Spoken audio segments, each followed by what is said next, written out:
السلام علیکم ورحمۃ اللہ وبرکاتہ۔ منتظمین سے گزارش کروں گا کہ بچوں کو یا تو ایک دم پیچھے بھیج دیں یا بچوں پر نگاہ رکھیں کہ وہ گفتگو نہ کریں اور شور و گل نہ کریں۔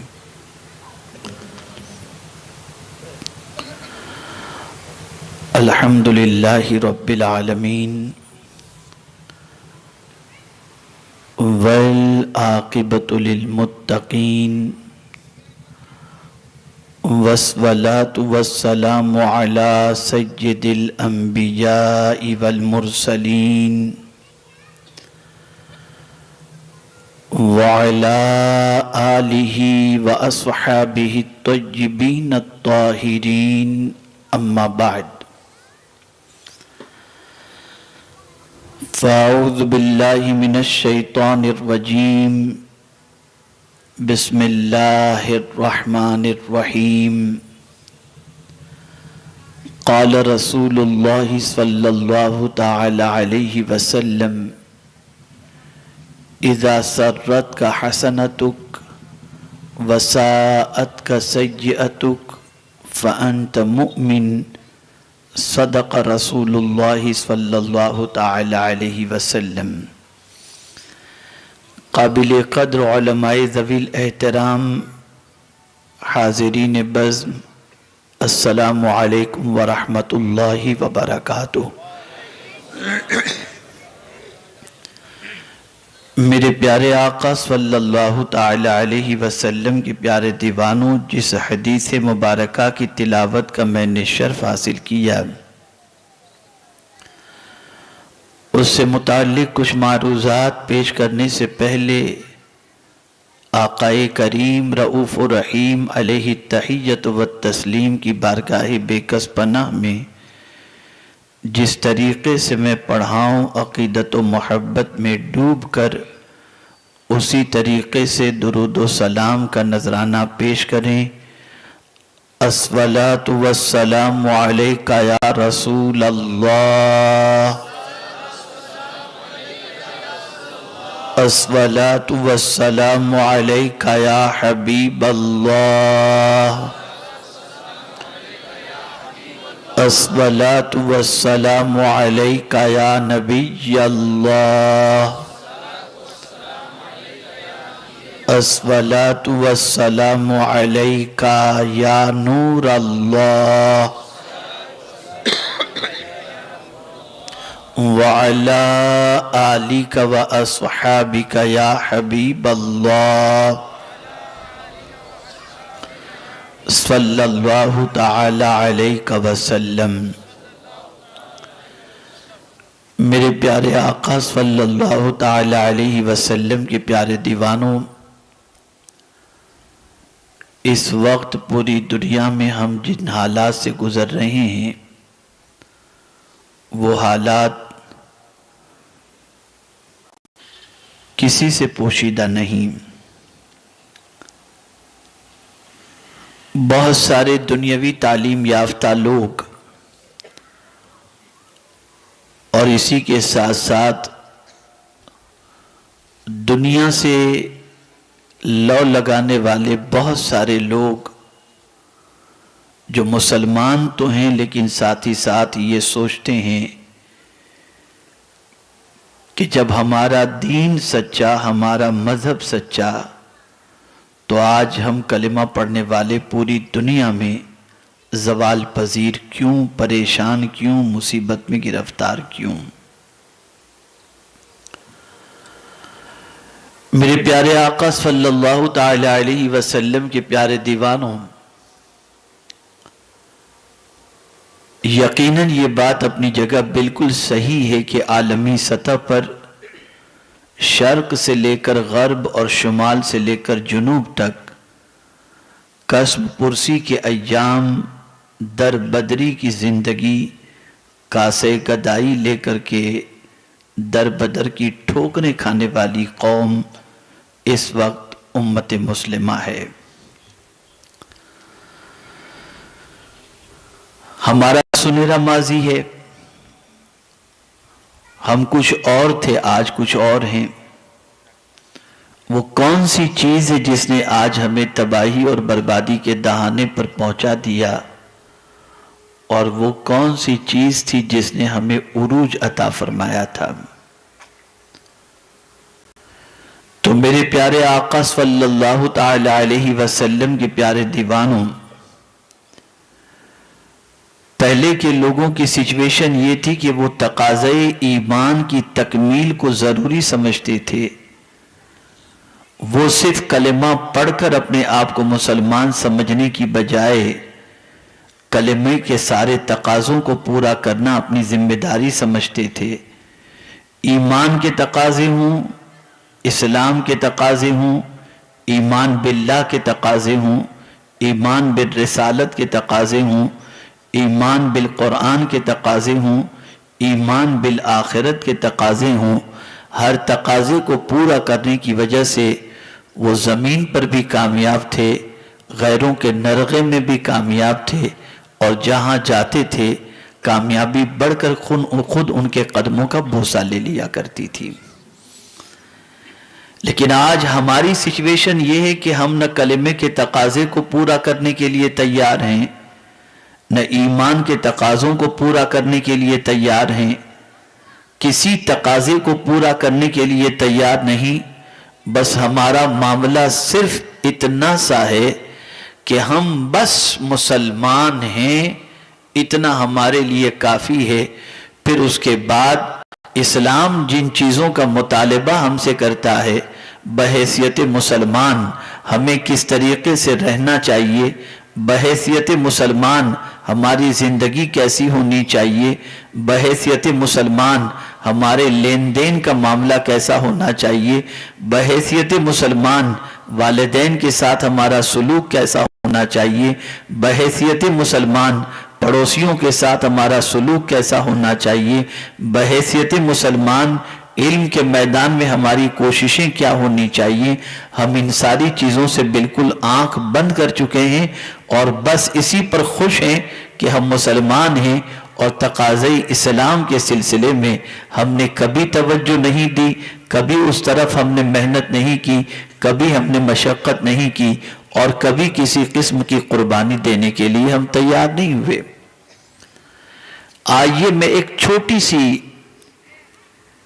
بات آپ کے گوش گزار کرنا چاہوں گا، اور پھر میں آپ سے پوچھنا چاہوں گا کہ جو ایمان رسول اعظم صلی اللہ علیہ وسلم پیش کر رہے ہیں، اس ایمان کے حوالے سے خود اپنی زندگی میں جائزہ لے کر کے دیکھیں کہ کیا وہ ایمان ہماری زندگی میں ہے۔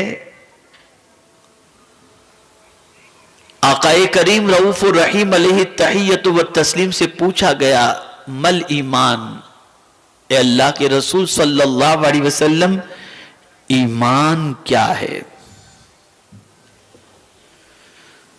اس لیے کہ یہ بات اچھی طریقے سے یاد رکھیں کہ ایمان کسی کمزوری کا نام نہیں، ایمان طاقت کا نام ہے۔ ایمان بزدل نہیں بناتا، ایمان طاقتور بناتا ہے۔ ایمان ناکام نہیں کرتا، ایمان کامیاب کرتا ہے۔ ایمان جنت میں لے جانے کا بھی ذریعہ ہے اور دنیا اور آخرت میں کامیابی کی ضمانت بھی ہے۔ ایمان ہی کی بنیاد پر انسان جنت کا مسافر بنے گا، جنت کے محل کا حقدار بنے گا، اور ایمان کی کوتاہی کی بنیاد پر وہ اللہ کے عتاب اور اللہ کے عذاب کا شکار بنے گا۔ لیکن آئیے ہم سمجھتے ہیں اصطلاح شریعت میں تو جو کچھ اللہ کے رسول صلی اللہ علیہ وسلم لے کر آئے اس دل سے تسلیم کر لینا، تصدیق کر لینا اور زبان سے اقرار کر لینا، اس کا نام ایمان ہے۔ لیکن اس کے بعد اس کے تقاضے ہیں۔ دنیا میں کہیں بھی آپ فارم بھریں گے، کہیں بھی آپ کسی کمپنی کے اندر بحیثیت ایمپلوئی اگر آپ کا سلیکشن ہو جائے گا تو اس کے ساتھ آپ کو چارٹ دیا جاتا ہے، آپ کو یونیفارم یہ پہننا پڑے گا، بیچ ایسا لگانا پڑے گا، ٹائم کی یہ پابندی کرنی پڑے گی، آپ کو یہ ایشورنس دینا پڑے گا کہ آپ کوئی بھی سیکریٹ چیز کو لیک نہیں کریں گے۔ یہ ساری چیزیں اس کے تقاضے ہوتے ہیں۔ جب آپ ان سارے تقاضوں کو پورا کریں گے تب ایز اے ایمپلائی آپ کو اپوائنٹ کیا جائے گا. بلکہ یہ تو ایمپلائی کی بات ہوئی, آپ واٹس ایپ کے سلسلے میں دیکھ لیجئے, دیگر ایپ کے سلسلے میں دیکھ لیجئے, آپ ڈاؤن لوڈ کرنے سے پہلے اس کے سارے فارمولیٹی کو دیکھنی پڑتی ہے, اور اس کے بعد جب آپ ایگری ہوتے ہیں تب آپ کو آپ کا ایپ استعمال کرنے کی اجازت ملتی ہے. تو اسلام اس کے بھی تقاضے ہیں, اور میں آج ایک تقاضے کی طرف آپ کی توجہ کو مبذول کرانا چاہوں گا, اور پھر میں آپ سے پوچھنا چاہوں گا کہ جو ایمان رسول اعظم صلی اللہ علیہ وسلم فرما رہے ہیں, کیا وہ ایمان ہماری زندگی میں موجود ہے؟ صحابی رسول نے پوچھا, مل ایمان یا رسول اللہ, اے اللہ کے رسول صلی اللہ علیہ وسلم ایمان کیا ہے؟ تو پیغمبر رحمت صلی اللہ علیہ وسلم نے ارشاد فرمایا, اذا سرت کا حسنتک وساعت کا سیئتک فانت مؤمن. آقا کریم صلی اللہ علیہ وسلم فرماتے ہیں, جب تیری نیکی تجھے خوش کر دے, جب تیری نیکی تجھے خوش کر دے اور تیرا گناہ تجھے غمگین کر دے, بس تو مومن ہے. ایک مومن کی پہچان آقا کریم صلی اللہ علیہ وسلم نے یہ بتائی کہ اگر مومن نیکی کرتا ہے تو نیکی کرنے کے بعد غمگین نہیں ہوتا, بلکہ نیکی کرنے کے بعد وہ خوش ہو جاتا ہے. نیکی کرنے کے بعد اسے اللہ عز و جل کے شکر کو ادا کرنے کا جذبہ پیدا ہوتا ہے. نیکی کے سلسلے میں وہ سوچتا رہتا ہے, اور اسے خوشی ملتی ہے تو نیکی کر کے خوشی ملتی ہے, اسے فرحت نصیب ہوتی ہے تو نیکی کر کے فرحت نصیب ہوتی ہے. میرے پیارے آقا صلی اللہ تعالی علیہ وسلم کے پیارے دیوانوں, اگر نیکی کے حوالے سے دیکھا اور موجودہ دور کے مسلمانوں کی زندگی کا جائزہ لیا جائے تو نیکی کے معاملے میں اگر سب سے سست کوئی قوم نظر آتی ہے تو یہ مسلمان نظر آ رہے ہیں. ہمارا حال یہ ہے کہ ہم نیکی میں چور نظر آ رہے ہیں, نیکی کو کوئی اہمیت نہیں دیتے, نیکی کو کوئی مقام نہیں دیتے, نیکی کو کوئی ضروری نہیں سمجھتے, نیکی کے سلسلے میں جد و جہد نہیں کرتے, نیکی کے معاملے میں دنیا سے آگے نکلنے کی کوشش نہیں کرتے. نیکیاں وہ عظیم سرمایہ ہے کہ نیکی کرنے کے بعد پروردگار قلب کو سکون کی دولت عطا کرتا ہے, اور نیکی کرنے کے بعد اللہ عز و جل آخرت میں جنت عطا فرمائے گا. نیکی کرنے والے کی محبت اللہ لوگوں کے دلوں میں پیدا فرما ہے. نیکی کرنے والے سے زمین بھی محبت کرتی ہے, آسمان بھی محبت کرتا ہے, چرند و پرند بھی محبت کرتے ہیں, شجر و حجر بھی محبت کرتے ہیں, زمین و آسمان بھی محبت کرتے ہیں, بلکہ آسمان کا خالق بھی نیکی کرنے والے سے محبت کیا کرتا ہے. لیکن افسوس جس قوم کا مزاج یہ ہو کہ نیکی کو حقیر سمجھے, نیکی کو معمولی سمجھے, نیکی کو ضروری نہ سمجھے, وہ قوم زمین پر باعزت و باوقار زندگی کیسے گزار سکتی ہے؟ آئیے میں ایک مثال کے ذریعے سمجھاؤں تو آپ محسوس کر سکیں گے. ایک چھوٹی سی نیکی آپ کے نگاہوں کے اندر شاید ہوگی, لیکن اسلام کے اندر اس کا بڑا اونچا مقام ہے. آئیے میں آپ کو نیکی کے بارے میں بتاؤں. اللہ اکبر, سلام کرنا یہ نیکی ہے. چھوٹے کو سلام کرو, بڑے کو سلام کرو, چلنے والے کو سلام کرو, بیٹھنے والے کو سلام کرو, سلام میں پہل کرو, یہ نیکی ہے. اللہ اکبر. میرے پیارے آقا صلی اللہ تعالی علیہ وسلم کے پیارے دیوانوں, لیکن آج معاشرے کا جائزہ لیا جائے تو بڑی عجیب سچویشن ہو گئی ہے. اگر امیر ہے تو غریب کو سلام کرنا توہین سمجھتا ہے. وہ یہ نہیں سوچتا کہ میں سلام کروں گا تو مجھے نیکی ملے گی, وہ سوچتا ہے میرے پاس سرمایہ ہے اور میں سلام کروں, سلام کروں گا میری عزت چلی جائے گی, سلام کروں گا میرا وقار چلا جائے گا, سلام کروں گا میری آبرو چلی جائے گی, میرے اسٹیٹ اسٹیٹس کے خلاف ہے کہ میں کسی ہاتھ گاڑی والے کو سلام کروں، میرے اسٹیٹس کے خلاف ہے کہ میری آفس کے چپراسی کو میں سلام کروں، میرے اسٹیٹس کے خلاف ہے کہ بھیک مانگنے والے کسی مسلمان کو میں سلام کروں، میرے اسٹیٹس کے خلاف ہے گھر جاؤں تو بیوی بچوں کو سلام کروں، میں اپنے نوکروں کو سلام کروں، نہیں، بلکہ ہر امیر کی تمنا یہ ہوتی ہے میں دکان پہ پہنچوں تو میرا نوکر میرے استقبال کے لیے کھڑا ہو کر مجھے سلام کرے، میں اسے کیسے سلام کروں؟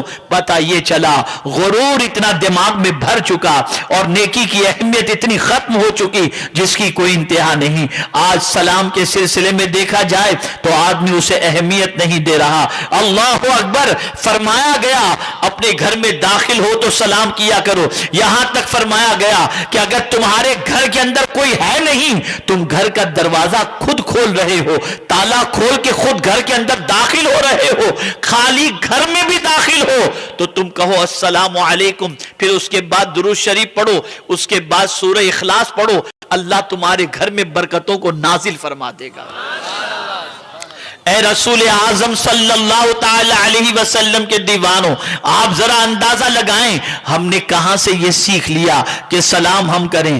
اللہ اکبر، بڑے ہونے کا تصور دماغ کے اندر سوار ہو جاتا ہے، میں پیر ہوں مرید کو سلام کروں، میں استاد ہوں شاگرد کو سلام کروں، میں باپ ہوں بیٹے کو سلام کروں، میں شوہر ہوں بیوی کو سلام کروں، یہ میرے اسٹیٹس کے خلاف ہے۔ دنیا کا کوئی بھی انسان اس مقام تک نہیں پہنچ سکتا جس مقام پر علم کے اعتبار سے، دولت کے اعتبار سے، مقام کے اعتبار سے، مرتبے کے اعتبار سے، ہر اعتبار سے اگر میں یہ کہوں تو غلط نہ ہوگا کہ بعد از خدا بزرگ تو یہ قصہ مختصر، سرکار صلی اللہ علیہ وسلم کا مقام اللہ کے بعد سب سے افضل و اعلیٰ ہے، لیکن قربان جائیے پیغمبر رحمت کی نیکی کے جذبے کے سلسلے میں کہ مدینے کی گلیوں کے بچے کہا کرتے تھے کہ کبھی سرکار نے سلام میں ہم کو پہل کرنے کا موقع نہیں دیا، حضور جب گلیوں سے گزرتے تھے تو ہم ننھے بچوں کو پہلے سلام کر دیا کرتے تھے۔ آپ اندازہ لگائیں نیکی کا جذبہ، نیکی کے حوالے سے پیغام پیغمبر رحمت صلی اللہ علیہ وسلم دیتے ہوئے دکھائی دے رہے ہیں۔ اللہ اکبر، میرے پیارے آقا صلی اللہ علیہ وسلم کے پیارے دیوانوں، آج بے اطمینانی کی شکایت کر رہے ہو، آج بے قراری کی شکایت کر رہے ہو، آج روزی کی تنگی کی شکایت کر رہے ہو، آج بے چینی کی شکایت کر رہے ہو، آج ڈپریشن کی شکایت کر رہے ہو، آج دنیا کے اندر زوال کی شکایت کر رہے ہو، ظاہر سی بات ہے گناہ کبھی عزت نہیں دلاتا، اللہ کی نافرمانی کبھی عروج نہیں دلاتی ہے۔ جب تمہارا مزاج گناہ کر کے خوش ہونے کا ہو اور نیکی کر کے افسوس کرنے کا ہو، ایسی قوم کو میرا مولا عزت نہیں عطا کرتا۔ مولا کسے عزت عطا کرتا ہے؟ جسے نیکی کر کے خوشی محسوس ہو اسے میرا مولا عزت عطا فرماتا ہے۔ نیکی بہت بڑا سرمایہ ہے، بہت بڑی دولت ہے۔ صحابہ کا معاملہ اور ان کی سوچ اگر آپ پڑھیں تو پتہ چلے گا، ہم مال میں لوگوں سے آگے نکلنا چاہتے ہیں اور صحابہ نیکیوں میں لوگوں سے آگے نکلنا چاہتے تھے۔ ہماری سوچ یہ ہے کہ اس کے پاس اگر ہونڈا ہے، انووا ہے، میرے پاس مرسیڈیز ہونی چاہیے، اس کا بنگلہ 5 روم کا ہے، میرا 10 روم کا ہونا چاہیے، اس کے پاس 2 دکانیں ہیں، میرے پاس 4 دکانیں ہونی چاہیے۔ لیکن کبھی ہم نے یہ سوچا کہ یہ تہجد کا پابند ہے تو میں اوابین کا بھی پابند بن جاؤں؟ یہ اگر مہینے میں ایک قرآن ختم کرتا ہے تو میں 10 روز میں ایک قرآن شریف ختم کروں؟ یہ جذبہ کبھی پیدا ہوا؟ یہ جذبہ کبھی پیدا نہیں ہوا، اس لیے کہ ہم نے تو سب کچھ مال ہی کو سمجھا ہے، اعمال کو ہم نے کچھ سمجھا ہی نہیں ہے۔ نیکی بہت عظیم سرمایہ ہے۔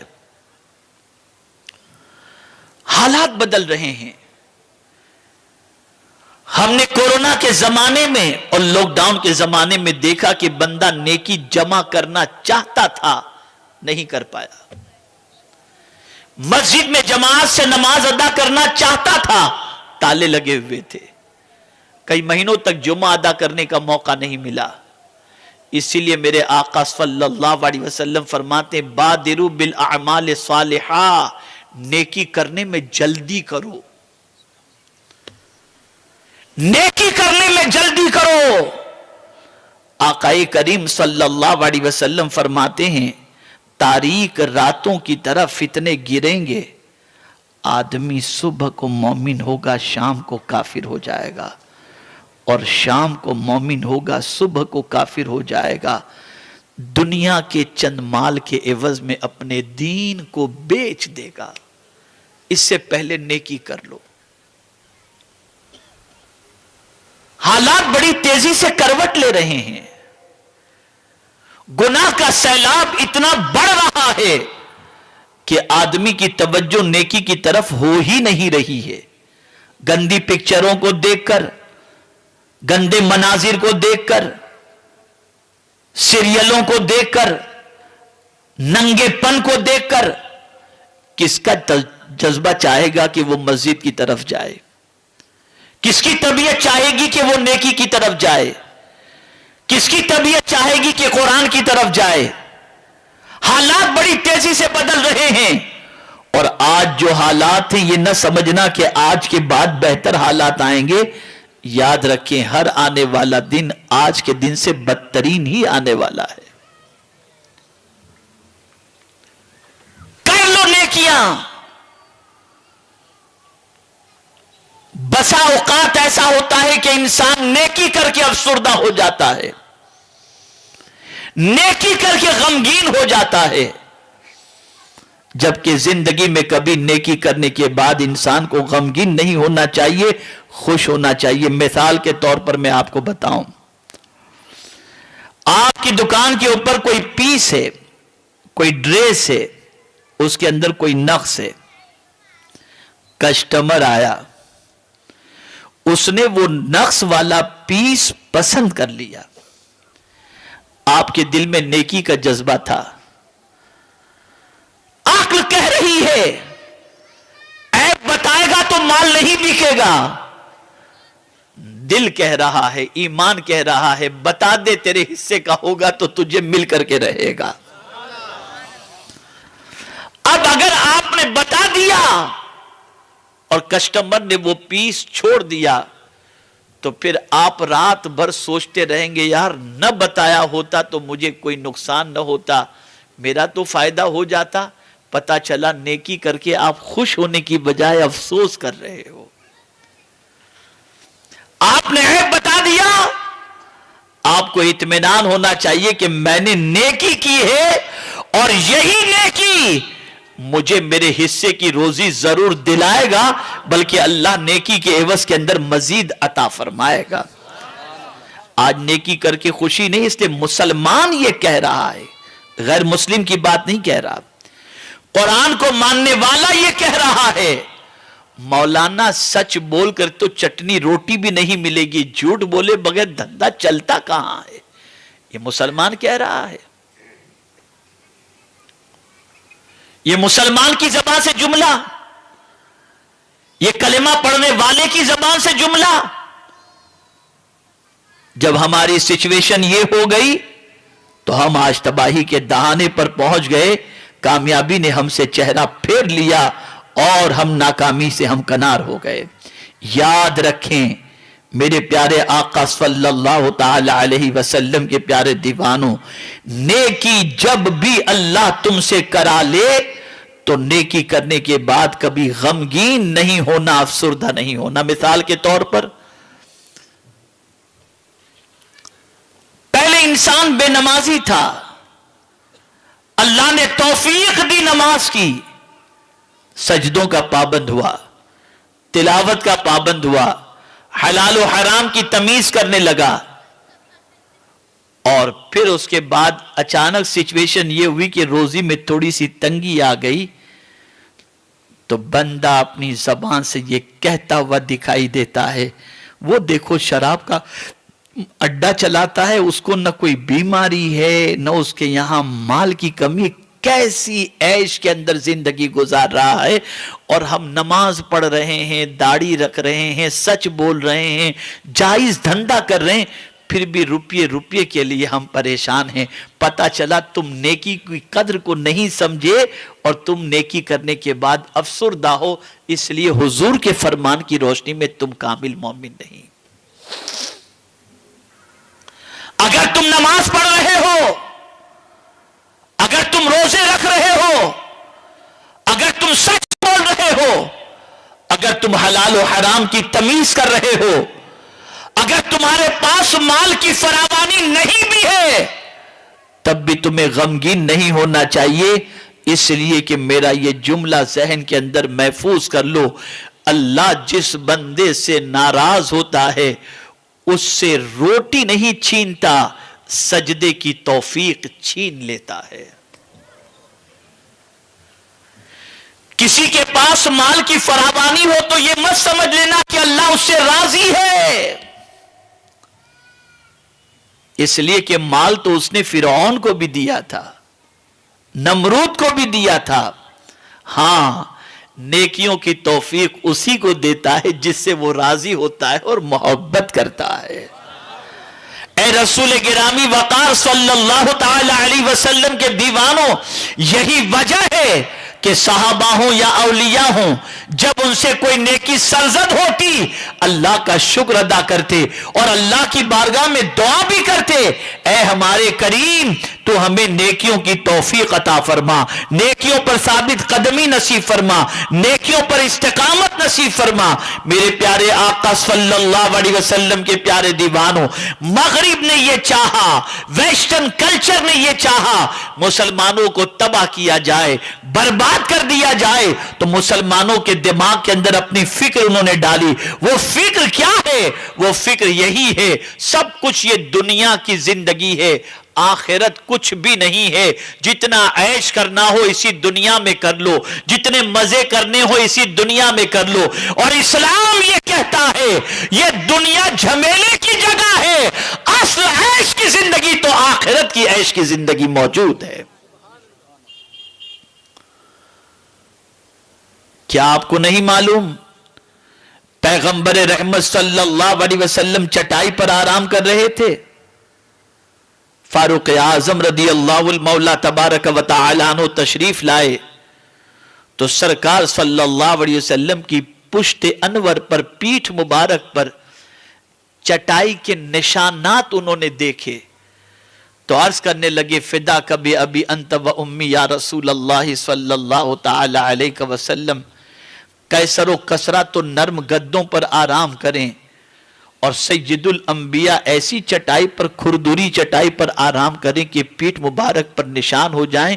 حضور اگر اجازت دیں تو ایک چھوٹا سا گدہ اچھا بنوا کر لایا جائے جس پر آقا سکون سے آرام کر سکیں. میرے آقا نے فرمایا ان کے لیے دنیا ہے، میرے لیے آخرت ہے. آپ اندازہ لگائیں، ہم نے یہ پڑھنا چھوڑ دیا. ہم تو اس لیے مسلمان ہیں کہ گوشت مچھلی کھایا کریں، اس لیے ہم مسلمان ہیں. باقی کون سی نیکی کے سلسلے میں ہم دنیا سے آگے نکلنے کی کوشش کیے؟ قرآن کہتا ہے وَلِكُلٍّ وِجْهَةٌ هُوَ مُوَلِّيهَا فَاسْتَبِقُوا الْخَيْرَاتِ. اہل قبلہ سے قبلے کے معاملے میں جھگڑو نہیں، بھلائی کے معاملے میں دنیا سے آگے نکل جاؤ. مجھے ایک واقعہ یاد آتا ہے تو میری عقل دنگ رہ جاتی ہے. اللہ اکبر. ایک راستے سے یہودی گزر رہا تھا، ایک راستے سے یہودی گزر رہا تھا اور راستے میں ایک پتھر پڑا تھا جو چلنے والوں کو تکلیف دے رہا تھا. یہودی نے تکلیف دینے والے اس پتھر کو دیکھا تو اپنے دوست سے کہتا ہے لگتا ہے یہاں سے کوئی مسلمان نہیں گزرا. اس لیے کہ مسلمان گزرا ہوتا تو یہ نیکی کبھی نہیں چھوڑتا کہ تکلیف دینے والی چیز کو یہاں سے ہٹا دیا ہوتا. یہ ہماری آئیڈینٹی تھی، یہ ہماری شناخت تھی، یہ ہماری پہچان تھی. اور آج ہمارے محلے سب سے گندے نظر آتے ہیں. آج ہمارا حال یہ ہے کہ کچروں کا انبار. بلکہ کسی نے کہا کہ مجھے تو پتہ چل جاتا ہے کہ ہمارا محلہ کب کیسے آ گیا. پوچھا گیا کیسے پتہ چلتا ہے؟ کہا بدبو ہی سے پتہ چلتا ہے کہ ہمارا محلہ آ گیا. یہ ہماری پہچان بن گئی. آج ہم ہمارے گھر کا کچرا بازو والے کے گھر کے دروازے پر ڈال دیتے ہیں. راستے میں کیلے کا چھلکا پڑا ہے, ہٹانے کی کوشش نہیں کرتے, کوئی گر جائے گا. مجھے یہاں پر میرے آقا کی ایک حدیث یاد آتی ہے صلی اللہ علیہ وسلم. آقا کریم صلی اللہ علیہ وسلم نے ایک شخص کو دیکھا جنت میں مزے سے کروٹ لے رہا ہے. آقا کریم صلی اللہ علیہ وسلم نے پوچھا کہ بتاؤ کس عمل نے تجھے جنت میں یہ مقام عطا کیا؟ وہ صحابی جواب میں عرض کرتے ہیں حضور ایک راستے سے لوگ گزرتے تھے, اس راستے میں کانٹے والا درخت تھا جس سے لوگوں کے کپڑے الجھ جاتے تھے اور لوگوں کو تکلیف ہوتی تھی. میں نے وہ کانٹے دار درخت کو ہٹا دیا, بس میرے مولا کو یہی میری ادا پسند آ گئی اور اس نے مجھے جنت عطا فرما دی. یہ ہماری آئیڈینٹی تھی, یہ ہماری پہچان تھی, یہ ہماری شناخت تھی. لیکن آج ہم ان ساری نیکیوں سے دور ہو گئے. ایک پہچان ہماری اور میں آپ کو بتاؤں, حیدرآباد کی سرزمین کوئی دور نہیں ہے آپ کے یہاں سے. حیدرآباد کی سرزمین کے ماضی قریب کے ایک بزرگ مرزا عبدالشکور بیگ صاحب علیہ الرحمہ, جو مجھ پر بڑی شفقتیں فرماتے تھے.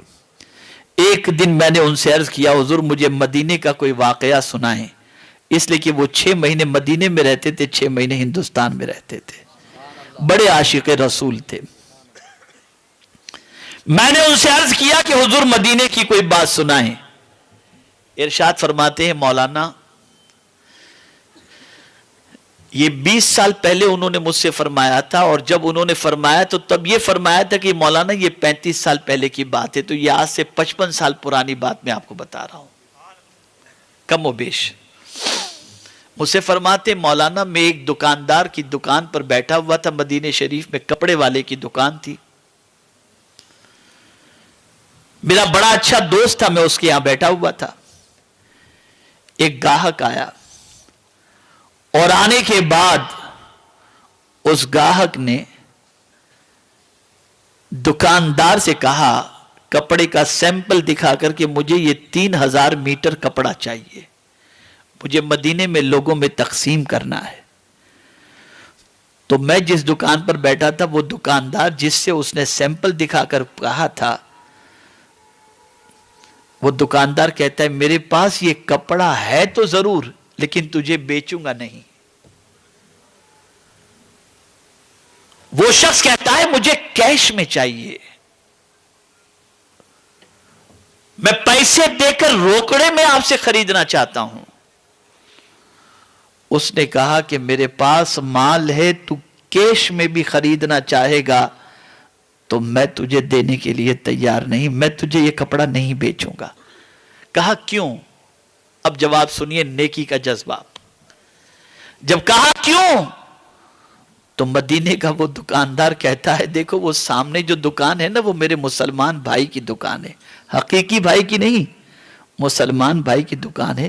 میرے یہاں تو صبح سے ابھی تک کسٹمر کی بھیڑ بھاڑ ہے, میں دیکھ رہا ہوں اس کی دکان پر صبح سے کوئی کسٹمر نہیں پہنچا, جا تو اس سے یہ کپڑا خرید لے, اس کا بھلا ہو جائے گا. جب ہماری سوچ یہ تھی تو دنیا ہمیں پیروں تلے روند نہیں پاتی تھی, لیکن جب سے ہماری سوچ بدل گئی ہم خود ہی یمن پر بم برسانے لگ گئے, ہم خود ہی شام کو تباہ کرنے لگ گئے, تو آج ہمارا وقار اور ہماری عزت کہاں سے محفوظ رہے گی؟ سوچو, پیغمبر رحمت صلی اللہ علیہ وسلم جب کسی سے بیعت لیتے تو کیا کلمات کہلواتے تھے؟ حضرت جریر ابن عبداللہ رضی اللہ تعالی عنہ, اللہ اکبر, میرے پیارے آقا صلی اللہ تعالی علیہ وسلم کے پیارے دیوانوں, حضرت جریر ابن عبداللہ رضی اللہ تعالی عنہ صحابی رسول ہیں. پیغمبر رحمت صلی اللہ تعالی علیہ وسلم نے ان سے بیعت لی تھی. حضرت جریر ابن عبداللہ نے اپنے غلام کو بھیجا کہ جاؤ مارکیٹ سے گھوڑا خرید کر لے کر کے آؤ.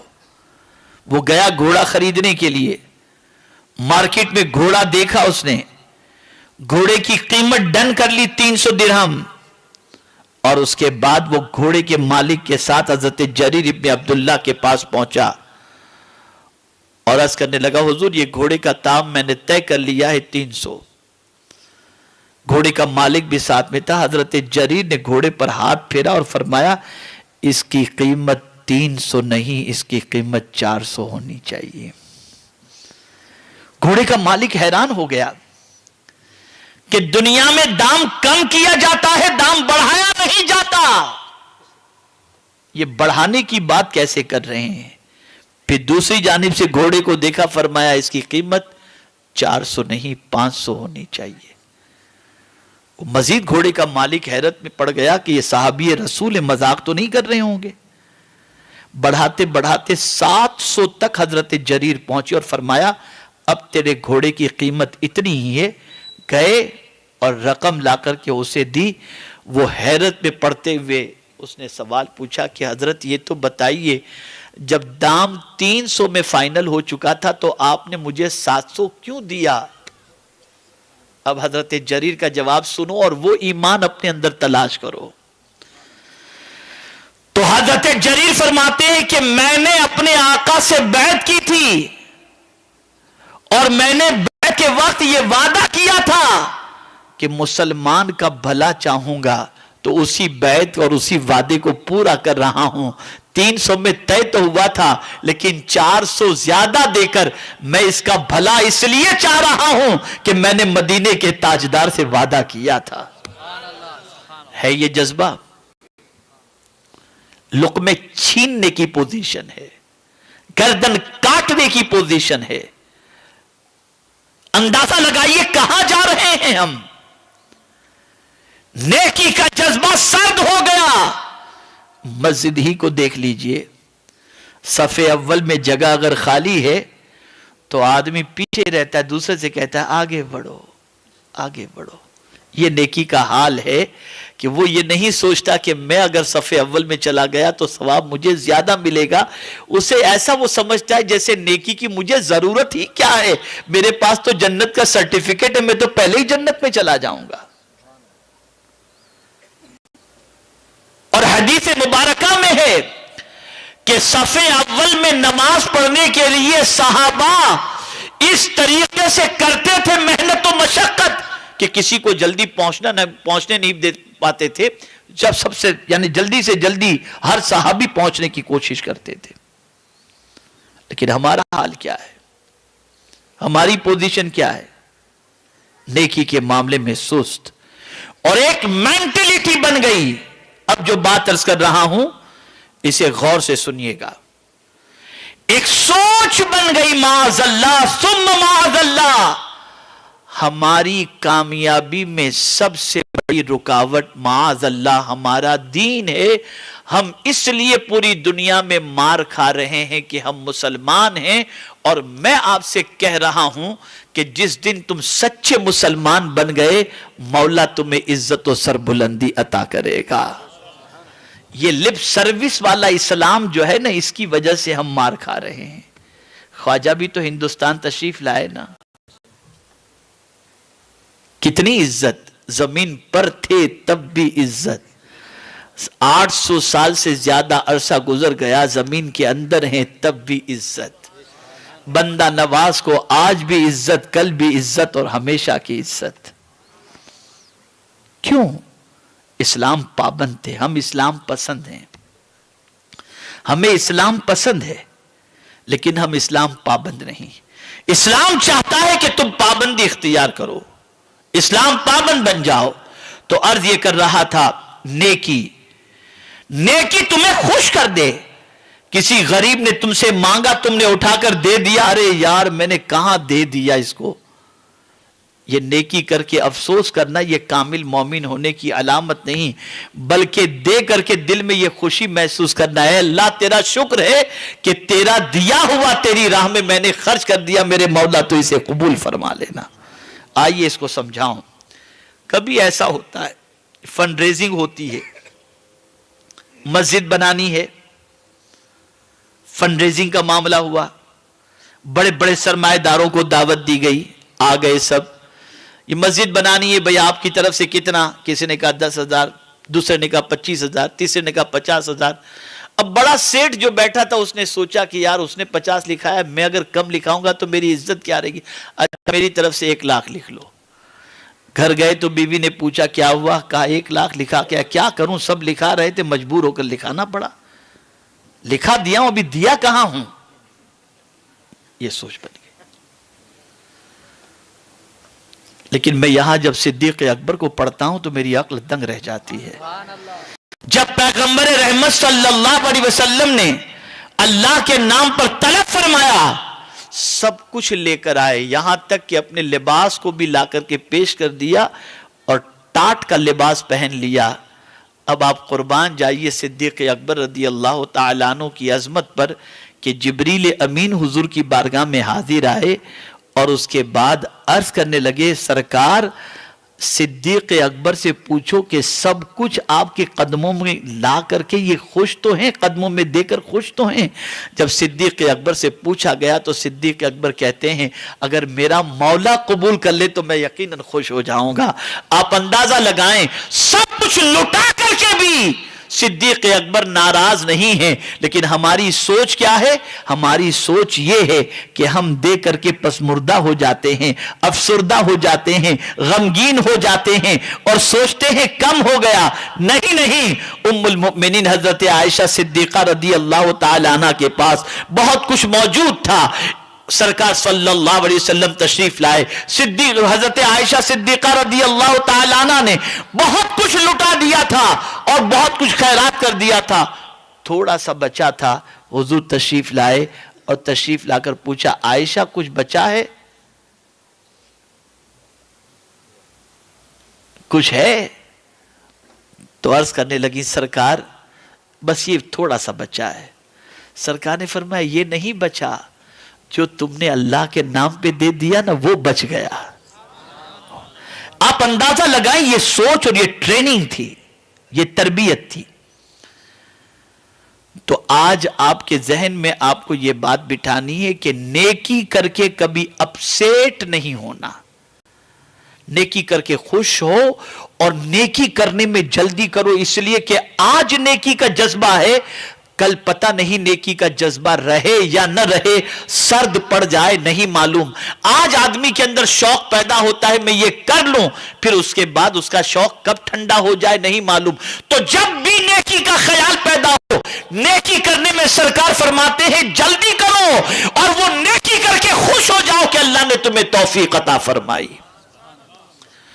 دوسری بات، آقا کریم صلی اللہ علیہ وسلم فرماتے وساعت کا سیئتک، اور تمہارا گناہ تمہیں غمگین کر دے۔ جہاں کوئی گناہ ہوا کھانا چھٹ گیا، یا اللہ میں نے یہ کیا کر دیا، میں نے کسی لڑکی کو کیوں دیکھ لیا، میں نے کسی کا مال کیوں کھا لیا، میں نے غیبت کیوں کر لی، میں نے نماز کیوں چھوڑ دی، مجھ سے یہ برا کام کیسے ہو گیا، میں نے یہ پکچر کیوں دیکھ لی، میں نے یہ گندا کام کیوں کر لیا۔ یہ گناہ آپ کو بے چین کر دے، اب اس کی وجہ سے کھانا چھوٹ رہا ہے، کھانا کھانے میں دل نہیں لگ رہا، پانی پی رہے تو کڑوا محسوس ہو رہا ہے، یا اللہ میں نے یہ کیا کر دیا۔ اگر یہ طبیعت بن جائے کہ گناہ آپ کو غمگین کر دے تو پھر کوئی آپ کو کچھ بھی فتوا دے، حضور فرماتے کہ میں فتوا دے رہا ہوں تم مومن ہو، تم مومن ہو۔ لیکن آج گناہ کر کے غمگین ہونے والے دکھائی نہیں دیتے، آج تو گناہ کر کے کہے لگاتے نظر آتے ہیں، گناہ کر کے موج مستی کرتے نظر آتے ہیں، خوش نظر آتے ہیں، لڑکیاں ہو یا لڑکے ہو۔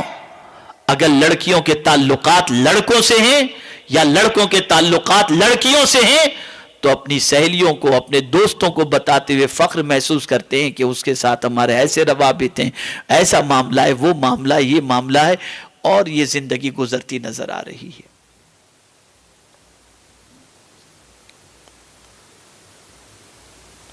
گناہ جب اللہ نہ کرے سرزد ہو جائے تو بے چین ہو جاؤ، اس لیے کہ گناہ کبھی بھی تمہیں سکون کی دولت نہیں دے سکتا۔ گناہ تمہیں بے چین کرے گا، گناہ تمہیں بے قرار کرے گا، گناہ کی وجہ سے تمہاری دنیا اور آخرت کے اندر پریشانیاں استقبال کریں گی۔ تو کبھی بھی اللہ نہ کرے، صدبار نہ کرے، گناہ سرزد ہو جائے، فوراً نیکی کر لو، سجدے میں چلے جاؤ، اللہ کی بارگاہ میں توبہ استغفار کرو، مولا کو منانے کی کوشش کرو، اے کریم اپنے محبوب صلی اللہ علیہ وسلم کے صدقے میرے گناہوں کو معاف فرما دے۔ اللہ اکبر، میرے پیارے آقا صلی اللہ تعالی علیہ وسلم کے پیارے دیوانوں، اللہ والے گناہ کے تصور سے لرز جاتے تھے اور گناہ کے تصور سے کانپ جاتے تھے، اور آج کا مسلمان گناہ کر کے کہہ لگا رہا ہے۔ ہمارے نوجوانوں کی جوانیاں آوارہ ہو گئی ہیں، بربادی کے دہانے پر ہیں، بدکرداریاں پھیل رہی ہیں، ڈرگس پھیل رہا ہے، منشیات پھیل رہی ہیں، شراب پھیل رہا ہے، نشہ پھیل رہا ہے، نمازیں چھٹ رہی ہیں۔ اللہ اکبر، انسان اب گناہ کو گناہ ماننے کے لیے اور گناہ کو گناہ تصور کرنے کے لیے اور گناہ سے افسردہ ہونے کے لیے تیار ہی نہیں ہے، بلکہ آج کا انسان اور آج کا مسلمان گناہ کر کے عیش کر رہا ہے، گناہ کر کے مستی کر رہا ہے، گناہ کر کے موج کر رہا ہے، اور گناہ کر کے کہے لگاتا ہوا دکھائی دے رہا ہے۔ اگر کوئی گناہ سے اور گناہ کے یاد آنے سے کانپ گیا، آپ جانتے ہیں تصور سے کانپ گیا، تصور سے، اس کا مقام کیا ہے جانتے ہیں آپ؟ اگر کسی نوجوان کو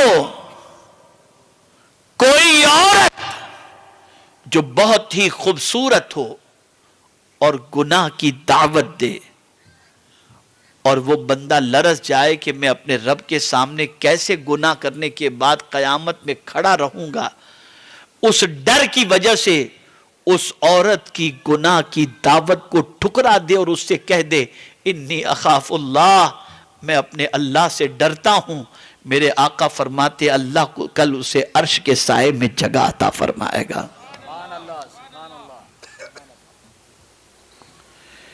فاروق اعظم کے دور میں ایک عبادت گزار نوجوان کو ایسے ہی کسی عورت نے گناہ کے سلسلے میں ابھارنا چاہا، وہ لرز گیا، کانپا، گناہ سے بچا، اور اللہ کے ڈر کی وجہ سے اس کی روح پرواز کر گئی۔ اللہ اکبر، میرے پیارے آقا صلی اللہ تعالی علیہ وسلم کے پیارے دیوانوں، جب اسے دفن کیا گیا، فاروق اعظم کو پتا چلا، اس کی قبر پر پہنچنے کے بعد فرمایا بتا تیرے ساتھ اللہ نے کیا معاملہ کیا؟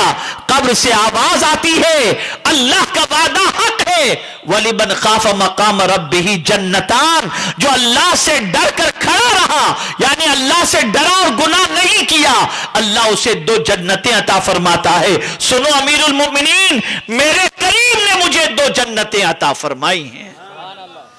اے رسول اعظم صلی اللہ تعالی علیہ وسلم کے دیوانوں، گناہ سے بچو، گناہ سے ڈرو، اور یہ سمجھ دینا، اب آخری بات میں عرض کرتا ہوا چلوں، گناہ کبھی بھی خیر نہیں لاتا، گناہ ہمیشہ اپنے ساتھ پریشانیوں کو لاتا ہے، گناہ اپنے ساتھ ہمیشہ مصیبتوں کو لاتا ہے، گناہ ہمیشہ اپنے ساتھ تکالیف کو لاتا ہے، اور کبھی ایسا ہوتا ہے کہ گناہ اگر سرزد ہو گیا اور بندہ اس گناہ کو یاد کر کے روتا رہے اور اس گناہ کی وجہ سے پشیماں ہو اور آنسو بہاتا رہے، تو آپ جانتے ہیں وہی آنسو بہانا اور گناہ پر نادم ہونا اللہ کو اتنا پسند آتا ہے کہ مولا اس بندے سے محبت کرنے لگ جاتا ہے۔ تو یاد رکھو، کبھی کسی چھوٹے گناہ کو چھوٹا نہ سمجھنا، یہ مت سوچنا یہ تو چھوٹا گناہ ہے۔ میں آپ کو مثال کے ذریعے سمجھا کر اپنی گفتگو کو اختتام کی طرف لے کر چلتا ہوں۔ بارش میں آپ اپنے کپڑوں کو سنبھال کر راستے سے گزرتے ہیں کہ کہیں چکڑ کے چھینٹے آپ کے کپڑے پر نہ اڑ جائیں اور آپ کا کپڑا خراب نہ ہو جائے۔ جب آپ نکلتے ہیں دامن کو بچاتے ہوئے چلتے ہیں، لیکن دو چار چھینٹے اگر آپ کے کپڑے پر اڑ گئے اور آپ نے دیکھ لیا کہ اب کپڑا پیچھے سے گندا ہو چکا ہے، تو پھر آپ اپنے دامن کو چھوڑ دیتے ہیں کہ اب گندا تو ہو گیا، اب کتنا بچانا۔ بس یہی چھوٹے گناہ کی مثال ہے۔ چھوٹے گناہ کرتے کرتے جب عادت بگڑ جاتی ہے تو پھر آدمی بڑے گناہ کے لیے بھی تیار ہو جاتا ہے، دامن چھوڑ دیتا ہے، اتنے تو ہو گئے اور بھی ہو جائیں تو کیا فرق پڑتا ہے۔ اس لیے فرمایا گیا چھوٹے گناہ کو چھوٹا سمجھ کے کرو مت۔ وجہ کیا ہے؟ وجہ کیا ہے؟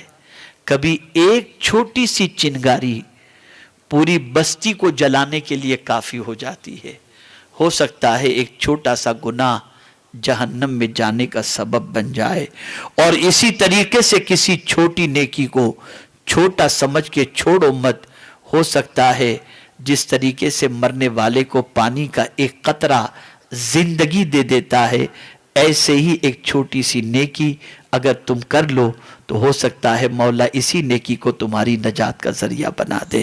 تو اے رسول اعظم صلی اللہ علیہ وسلم کے دیوانوں، حدیث کی روشنی میں یہ سمجھ لو، آقا کریم صلی اللہ علیہ وسلم نے فرمایا جب تمہاری نیکی تمہیں خوش کر دے اور تمہارا گناہ تمہیں غمگین کر دے، پس تم مومن ہو۔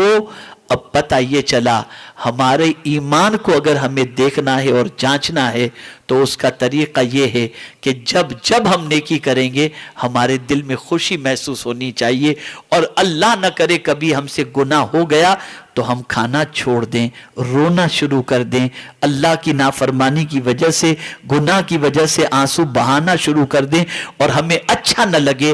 اگر ہماری یہ کیفیت بن جاتی ہے تو رسول اعظم فرماتے فانت مؤمن، تو مومن ہے۔ اور اب اگر ایسا کوئی مومن بن گیا تو قرآن کہتا ہے وانتم الاعلون ان کنتم مؤمنین، اب کامیابی تمہارا ہی مقدر ہے اگر تم کامل مومن بن جاؤ۔ تو کامیابی اسی طرح سے حاصل ہوگی جب ہم ایمان کے تقاضوں کو پورا کریں گے اور کامل مومن بن جائیں گے۔ اللہ رب العزت جل جلالہ آقا کریم رؤوف الرحیم علیہ التحیۃ والتسلیم کے صدق و طفیل مجھے آپ کو سب کو اللہ اور اس کے رسول کے ارشادات پر عمل کی توفیق نصیب فرمائے، نیکی کر کے خوش اور گناہ کر کے افسردہ ہونے کی توفیق نصیب فرمائے، بلکہ نیکی کا جذبہ عطا فرمائے اور گناہوں سے بچنے کی توفیق نصیب فرمائے۔ وما علینا الا البلاغ المبین۔ السلام علیکم ورحمۃ اللہ تعالی وبرکاتہ۔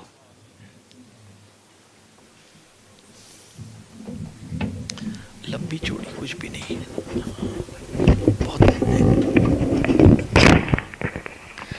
شمع رسالت کے پروانوں، میرے پیارے آقا علیہ السلام کے پیارے دیوانوں، جو حضرات ابھی تک کسی سے مرید یا بیعت نہیں کیے ہیں تو وہ آج حسین موقع ہے۔ پیر طریقت حضور داعی کبیر ہمارے سامنے جلوہ فرما ہے، آپ حضرت سے بیعت حاصل کر سکتے ہیں۔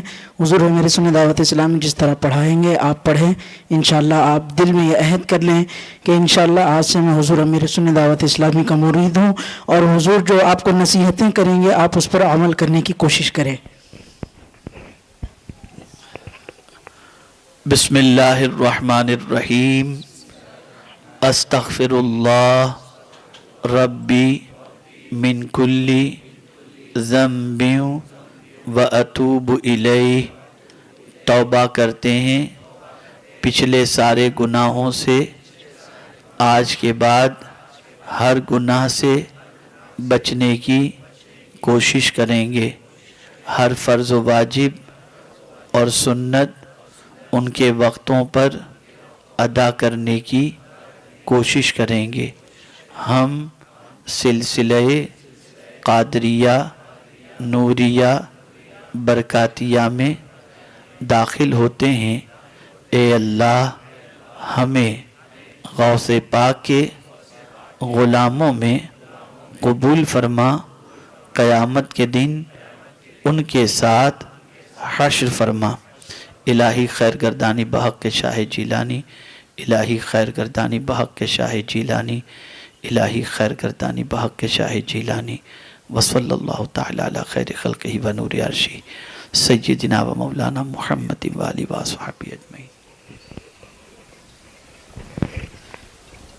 اے شفیع امم تم پہ بے حد سلام ہے، جلیل و شیم تم پہ بے حد سلام ہے، شفیع امم تم پہ بے حد سلام ہے، جلیل و شیم تم پہ بے حد سلام۔ غوث و خواجہ رضا کے تمہیں کریم، غوث و خواجہ رضا کے تمہیں کریم، رکھنا میرا بھرم تم پہ بے حد سلام ہے، شفیع امم تم پہ سلام ہے، جلیل و شیم تم پہ بے حد سلام۔ چاہتا ہے رضا شاکر غمزدہ، چاہتا ہے رضا شاکر غمزدہ، تم پہ بے سلام ہے، شفیع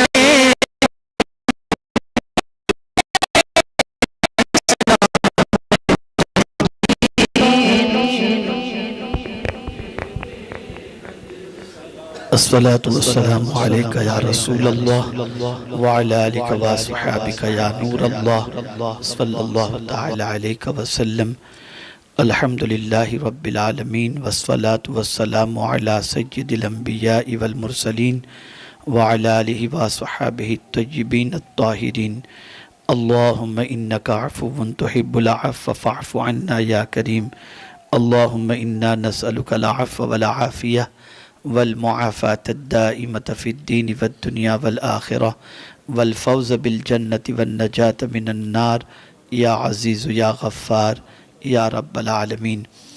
پروردگار جن لوگوں نے بھی دعاؤں کی گزارش کی ہے ان کی دعاؤں کو اپنی بارگاہ میں قبول فرما، سید رضیاض صاحب کے بچے کو شفا عطا فرما، اور جو بھی جس قسم کے مرض میں گرفتار ہیں اس مرض سے شفا عطا فرما۔ جو بچیاں بن بیاہی بیٹھی ہوئی ہیں غیب سے ان کے لیے بہتر رشتے عطا فرما، جو بے روزگار ہیں ان کے لیے اسباب رزق پیدا فرما، جو برسر روزگار ہوں ان کے رزق میں کشادگی اور برکتیں عطا فرما۔